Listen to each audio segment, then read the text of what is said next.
আসসালামু আলাইকুম রহমতুল্লাহ।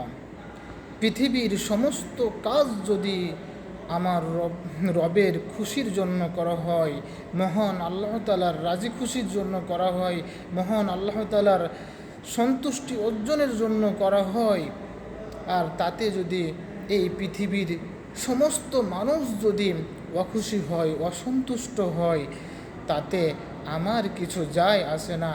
কারণ মহান আল্লাহ তাআলার আমি একজন প্রিয় বান্দা হতে চাই এবং মহান আল্লাহ তাআলার সন্তুষ্টি অর্জন করতে চাই।